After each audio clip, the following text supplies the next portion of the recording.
Hello friends, welcome to my channel home science insights. मैं आप सभी का अपने चैनल होम साइंस इनसाइट्स में स्वागत करती हूँ। So if you are also preparing for DSSB TGT domestic science exam and you want to crack this exam, you just need to give a like, share and subscribe the channel so that you can have all the videos free of cost which are easily accessible to all of you. You just need to go on the channel and you can visit all the videos related to the DSSB content. Also, there would be vacancies out very soon, so please start preparing and prep up yourself to give this exam because the exam would not be easy.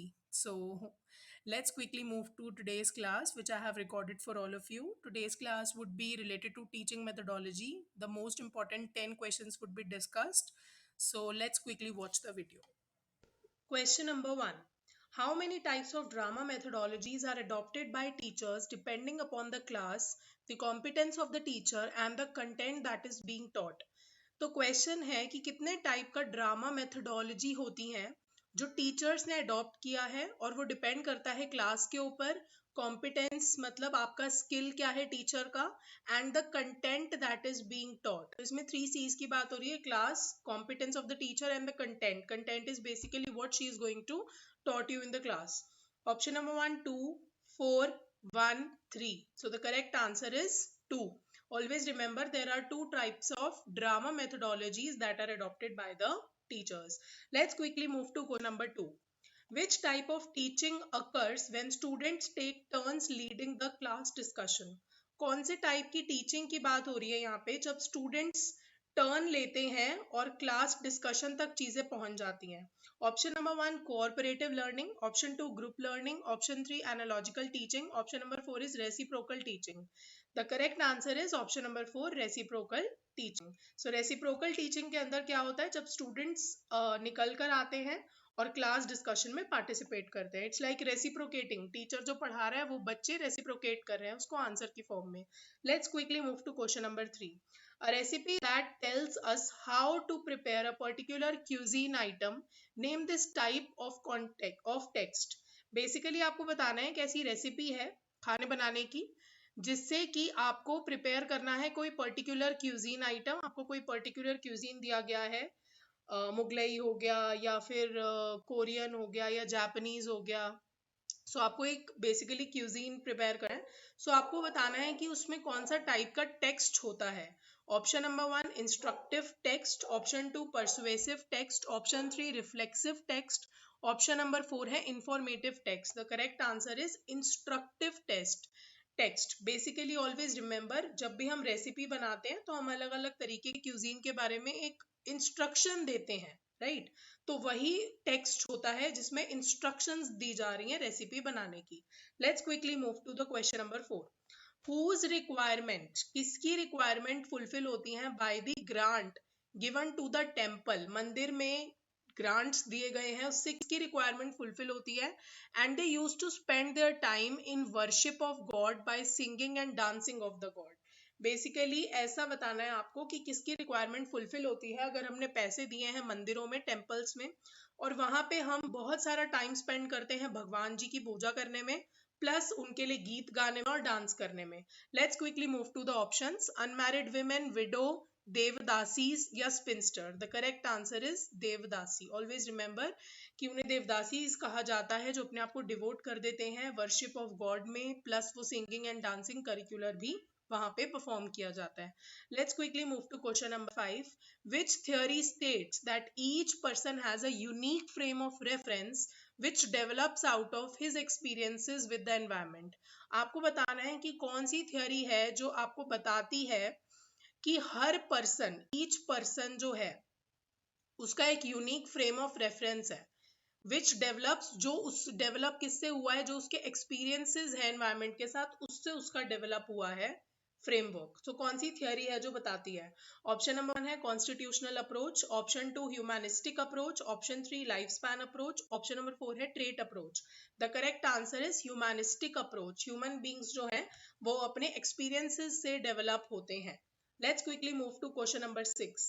The members of the group, members है एक group के अंदर, they have to adhere to the rules. Adhere का मतलब है that they have to abide by all the rules, they have to follow them set by the group which characteristic of group dynamics is this? Basically आपको यहाँ पे बताना है कि एक ग्रुप में मेंबर्स हैं जिनको एक सेट ऑफ रूल्स ने बांध रखा है उस ग्रुप में, तो ऐसे कौन से ग्रुप डायनामिक्स हैं जो वहां पे कैरेक्टरिस्टिक शो होते हैं? Option number 1 abstract, option 2 resistance, option 3 leadership, option 4 interdependency.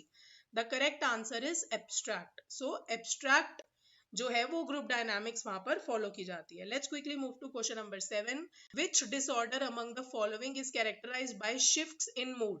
कौन सा ऐसा डिसऑर्डर है जो कैरेक्टराइज किया जाता है, शिफ्ट्स होते हैं आपके मूड के अंदर, as well as changes in activity and energy levels, और उसी के साथ साथ आपकी एनर्जी लेवल्स और एक्टिविटी लेवल्स में भी बदलाव देखे जाते हैं। Involves experiencing shift between elevated moods and periods of depression. Plus आप कभी भी गुस्सा हो जाते हो, कभी भी आपका मूड ऑफ हो जाता है, कभी भी आप डिप्रेस फील करते हो और कभी भी आपको एनर्जेटिक फील होता है। तो ये कौन सा डिसऑर्डर है जिसमें आप शिफ्ट देखते हो मूड का? Option number 1 bipolar disorder, option 2 hypomania, option 3 schizophrenia, option 4 mania. So the correct answer is bipolar disorder. जब इसमें दो डिसऑर्डर्स की बात की गई है, दो कैरेक्टरिस्टिक ट्रेट्स की शिफ्टिंग हो रही है आपस में, so that is called as bipolar disorder. Let's quickly move to the next question. People experiencing dash, जो लोग हैं वो एक्सपीरियंस करते हैं क्या? Often avoid situation that might trigger an anxiety attack. Basically ऐसे लोग कुछ एक्सपीरियंस करते हैं, उसे क्या कहा जाता है, जिसमें वो सिचुएशंस को अवॉइड करते हैं जिससे उनके एंग्जाइटी अटैक्स ट्रिगर हो, मतलब और ज्यादा एनकरेज हो। Option number 1 panic disorder, option 2 generalized anxiety disorder, option 3 separation anxiety disorder, option number 4 है agoraphobia. So the correct answer is option number 4 agoraphobia. Agoraphobia के अंदर जब पर्सन ऐसा एग्रोफोबिया एक्सपीरियंस करता है जिसमें वो सोशल सिचुएशंस को अवॉइड करने की कोशिश करता है जिससे उसके एंग्जाइटी अटैक इंक्रीज होते हैं। So let's quickly move to question number 9। What is then index relationship between two or more variables and usually designated by R? क्या इंडेक्स रिलेशनशिप फॉलो किया जाता है अगर हम दो या दो से ज्यादा वेरिएबल्स की बात करें, जिसको हम R के रेफरेंस से डिनोट करते हैं, and it's coefficient ranges between -1 +1। उसका जो कोफिशिएंट है वो आपको दिखेगा आंसर में -1 या +1 की रेंज में, उसको आपको उसका कोफिशिएंट दिखेगा।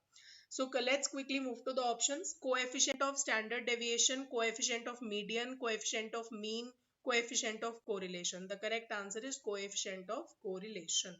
So let's quickly move to the last question. Dash validity is a characteristics which appear to measure